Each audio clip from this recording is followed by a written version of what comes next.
Well, Disney's commitment to wokeness has finally just torched their Disney Plus platform. We're seeing a massive restructuring in what's happening over there because, of course, they've been losing so much money this year. From their films to their TV shows, Disney's really screwed the pooch, especially when it comes to Marvel and Star Wars, which are their biggest, most expensive properties. Of course, these films and TV shows cost a ton to make with effects, with actors, etc. And we're seeing now a content strategy shift in the midst of these Hollywood actors strike, which is continuing and might even continue up until next year. They might even shut everything down, any discussions, until January, because they just don't want these people even to come back with how bad the actors are acting. How bad the actors are acting. Speaking of which, this is the news as Disney's now going to be ditching a lot of the Marvel Universe stuff that they were doing before with all of the TV shows that we're going to see and we're now not going to see any longer. So here's the news reported by the Direct here. Disney Plus is stepping away from Marvel Limited Series TV shows. This is crazy. A massive change at Marvel Studios revealed the more multi-season shows are on their way to the MCU, which means fewer limited series projects. If you look at what they did over the last year, they did a She-Hulk and a Secret Invasion and a WandaVision and these little one-off projects that are supposed to just add little glimpses to the Marvel Universe. And you're supposed to watch all of them and connect the dots before you even go see the movie. Well, it turns out that's too much of a pain in the butt for the audience. Nerdrotic posted the other day that you have to watch 16 plus hours of content in order to understand what's going to be happening in the Marvels movie, which is coming out in a few weeks here.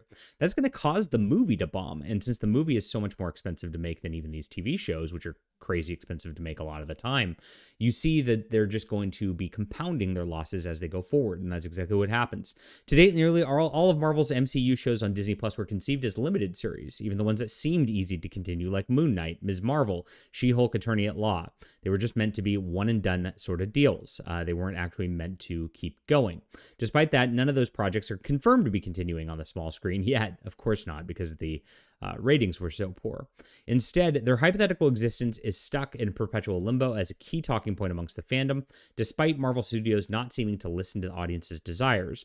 To date, there has only been one live-action MCU streaming series to get a second season, which is Loki, and that honestly only is getting there because Tom Hiddleston is so popular.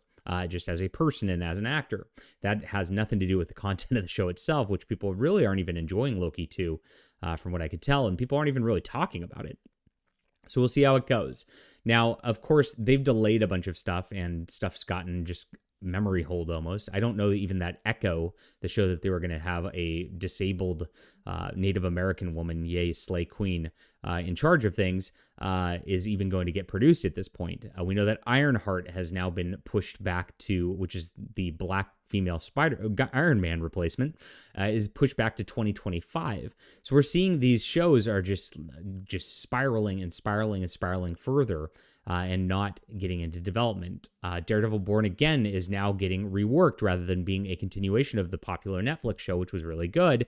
They're going to now just restart it from scratch, it looks like, even though they went into filming already. So very interesting to see this. They're stepping away from these limited series format. I think that's mostly because Secret Invasion cost them over $200 million, and they didn't really see a return on that because it was such a lousy show. So that is it, according to this right here. And I think that we're going to see just less Marvel content. They're going to start blaming superhero fatigue even more, rather than actually look at the fact that they've just been producing lazy, bad shows with characters that nobody want to watch over and over and over again, and just trying to make that stick. We saw the South Park streaming special this last weekend just mocked Kathleen Kennedy's strategy. You'd have this Kathleen Kennedy running around that show going, "Put a chick in it and make it gay." No matter what the context was, even if she was just ordering food at a restaurant, she'd yell at that. And that's exactly what it seems that Disney has done, and we see what's happened because of that, because nobody wants to watch this garbage at the end of the day. So we'll see as Disney continues to circle the drain and spiral even further. Are they going to adjust their content strategy enough to actually make it so it's for the fans again? We'll see what happens. I highly doubt it because SJW's always doubled down. Leave a comment down below with what you think about this. Hit that like and subscribe button. We'll be back soon.